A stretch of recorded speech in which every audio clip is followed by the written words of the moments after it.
Assalamualaikum, my name is Siti binti Muhammad FIRDAUS. With matric number is A24B3921, and today I want to talk about the current issue of deviant teaching and the distortion of Akidah.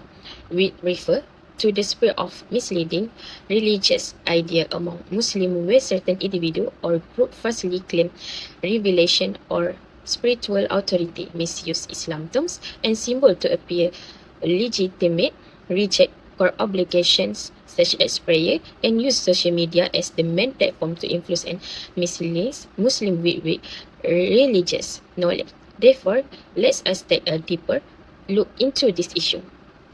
Assalamualaikum. My name is NATASYA binti HASMIN. My matric number is A25B4508. I will present about relevant to Sharia law and Islamic theology. The issue of heretical teaching in Islam refer to belief or practices that deviate from the true teaching of the Quran and Sunnah by Prophet Nabi Muhammad SAW. Such teaching often involve element of bid'ah, kufur or false claim that can damage the faith of Muslims. Therefore, Islam emphasizes the obligation to adhere to the authentic sources of revelation and reject any form of religious distortion.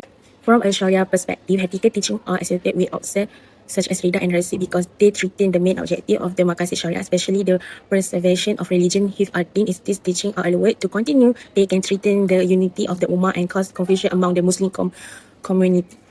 The Sharia approach in dealing with this issue is balanced, namely through education, da'wah and counseling and opportunity for repentance for affected individuals. However, against those who are stubborn and continue to spread heretical teaching, legal action can be taken by religious authority to protect the interests of religion and society.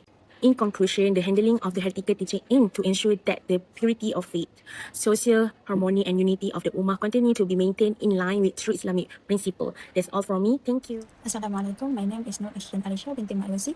My matrix number 825A4642. For this slide, I will explain why this issue is significant in the context of Islamic teaching and community life. This issue is important because it affects both individual faith and the safety of society. Firstly, this issue poses a serious threat to Aqidah, which is the foundation of Muslim life. Deviant teaching can distort core Islamic belief and make false claim of prophethood or divine authority, and eventually lead followers to disbelief. Secondly, this issue also threatens security. Some deviant teaching can lead to extremism and blind obedience to misguided leaders. As a result, public safety and national security are at risk, and in extreme case, and it has led to many murder cases. Therefore, parents, educators, scholars, and the community have an important responsibility. They have responsibility to advise. They should strengthen Islamic education and awareness, organize educational programs for students, verify religious teaching with qualified scholars, and promote critical thinking and authentic knowledge. In conclusion, this issue be addressed seriously to protect Islamic faith and ensure a safe and harmonious society. I'm SHARRMINEE Murali. My number metric is 825A4640. I'll be presenting about discuss the relevant Sharia principle or rulings that address this issue. Firstly, Hafiz al-Din aims to preserve the purity of Islamic faith. Secondly, Islam protects the correct Aqidah from deviation and innovation. Third, teaching contradicting Tawheed or the Quran and Sunnah are deviant. Then, protecting faith is a collective duty led by scholars and authorities. Finally, justice and caution are required. Hasty tafsir for forbidden. Assalamualaikum, my name is NURUL SYAZWANI binti MANSOR, number matrix A25A4676. Today, I want to explain about how can Muslim apply this ruling in today's modern context while maintaining Islamic value. Firstly, how can Muslim apply this ruling in today's modern context while maintaining Islamic value is by filtering social media content. Teenagers can use the internet for dakwah purpose to make them watch any movie, video or content that they want to see at home. Today, many digital technology and social media have a primary platform for people, especially teenagers, that can make teenagers to share their content on social media. Social media also become one of the best platforms of influential tools in shaping the mind and attitude of society. Social media also become one channel through which different teaching, liberal ideologies and distorted interpretation of Islamic are spread. Social media also show or share about education, movie to teach teenagers and teaches about heresy and deviation of faith. In social media, filtering content on social media is crucial, especially for teenagers and children with whom it easily affect when they watch about some video about heresy and deviation of faith. Social media can approach that help prevent the spread of ideologies that contradict the principle of Tawhid. Okay. Parents need to play a role in monitoring their children using social media application, especially for children who are still in school. Secondly, Muslims are exposed to many new ideologies and options that may appear and lead to misleading Muslims. Without proper religious guidance, individuals may easily fall into confusion and accept theory that contradict Islamic Aqidah. It is crucial for Muslims to always return to the Quran and Sunnah as their primary source of reference. The Quran provides clear guidelines and principles to make believer or pupil understanding, while the Sunnah offer practical example demonstrated by Prophet Muhammad SAW. Seeking advice from certified and knowledgeable scholar to ensure that any religious issue is handled with accuracy and wisdom. Qualified scholar training in Islamic jurisprudence and theology, allowing them to distinguish between authentic teaching and fabricated claim. For example, some self-fulfillment ustad on platform like TikTok or Instagram may speak personal interpretation without strong evidence. In some cases, groups have also merged, claiming their leaders receive special revelation or that prayer obligations are not longer required, which clearly contradict Islamic teaching. Muslims can protect themselves from deviant interpretation, prevent misunderstanding from spreading in the community, fake news to relate in heresy and division of Aqidah. Assalamualaikum warahmatullahi wabarakatuh. My name is AMNA SOFEA and my matrix number is A25A5009. So, modern fashion trends are rapidly growing due to the strong influence of social media, advertising, and Western culture that constantly shapes how young people dress today. Although these trends are often promoted as a symbol of confidence and self-expression, some of them clearly conflict with Islamic teaching that emphasize modesty and proper behavior. Certain deviant groups take advantage of these trends by normalizing clothing styles that expose the outward and reduce the boundaries that should exist between genders. Tight activewear, crop tops, and body-hugging jeans have become popular among young adults, even though these outfits reveal body shape and go against Islamic modesty guidelines. Some fashion styles also encourage the use of transparent clothing or excessive accessories, leading people to follow the trend without considering religious limits.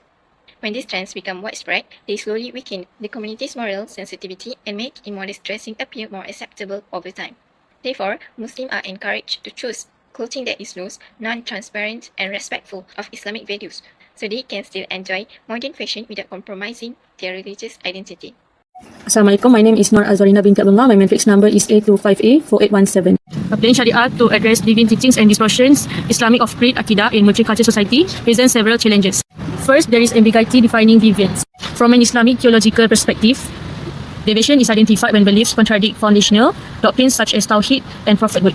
However, legitimate differences of interpretation ikhtilaf among scholars can blur the boundaries between heresy and acceptable diversity. Second, methodological disputes in fiqh al-aqaliyat complicates application, particularly for Muslim minorities. Scholar differs on how to uphold doctrinal integrity while accommodating social coexistence with non-Islamic legal frameworks. Third, practical enforcement challenges arise due to overlapping religion and civil jurisdiction. In many contexts, Sharia lacks formal legal authority, limiting the implementations of ruling to creed. Fourth, the politicization of fatwas and religious authority can distort theological judgments, leading to misuse of accusations of deviance for non-religious purposes. Finally, pluralism and doctrinal diversity pose ongoing challenges. While Islamic theology permits diversity within defined limits, applying Sharia requires scholarly rigor, ethical responsibility, and contextual awareness. Assalamualaikum. My name is SYAZNI binti Muhammad FAIZAN. My number BINTI is A25A4904.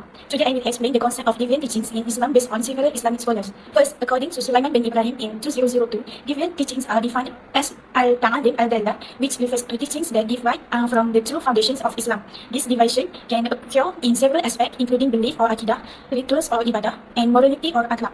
Such divisions may be practical involving actions or intellectual involving ideas and interpretations. Next, Al-Shahrastani classified divine ideologies using the term Ahlul al-Ahwa wa al-Nihal. This term refers to groups that are driven by personal desires and non-Islamic ideologies. One example is Al-Dahliyah, a group that believes the universe exists without a creator. This belief denies the existence of Allah Subhanahu wa Ta'ala and clearly contradicts the principle of Tawhid, which is the oneness of God.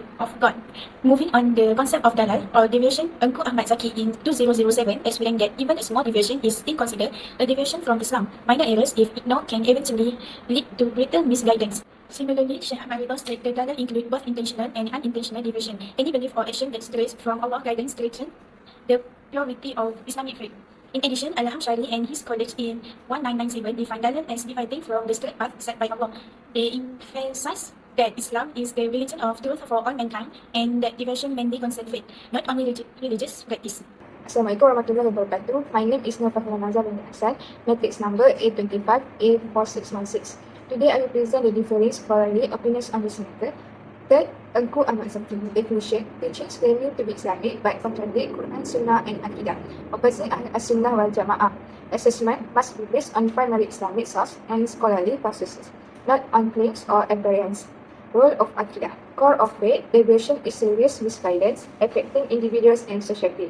Significance: helps distinguish the teachings from innovation, provide systematic, objective guidance, protects faith and societal understanding. Fourth, Haji Muhammad Amin Saleh.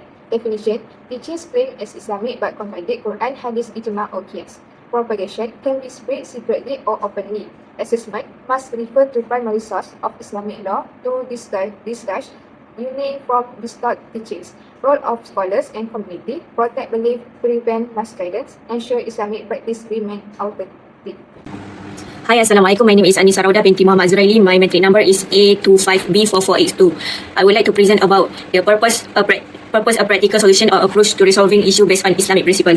To address deviant teachings and the distortion of Islamic belief, Muslims need an approach that is firm yet caring and wise. Protecting Aqidah is essential in Islam, but it should focus on educating, guiding and healing rather than punishment alone. For the first point is strengthening Islamic knowledge. The most effective solution is strengthening Islamic understanding, especially Aqidah. Many people are misleading due to weak religious knowledge. Learning Islamic through school, mosque and authentic sources such as Al-Quran, Sunnah and trusted scholars help Muslims distinguish truth from falsehood. For the second point is role of religious authorities. Religious authorities must act responsibly by investigating deviant teaching fairly and handling them according to Sharia and national law. This is to protect the Muslim community from confusion while ensuring justice and proper scholarly judgment. Next point is da'wah with wisdom and compassion. Islam encourages da'wah through wisdom and compassion. Many followers of deviant teachings are confused or emotionally vulnerable. Through counseling, dialogue and rehabilitation, they can be guided back to the true teaching of Islam. In conclusion, resolving deviant teachings require knowledge, passion and cooperation. By applying Sharia wisely, offering compassionate guidance and strengthening community support, Muslims can protect their Aqidah while maintaining unity and harmony.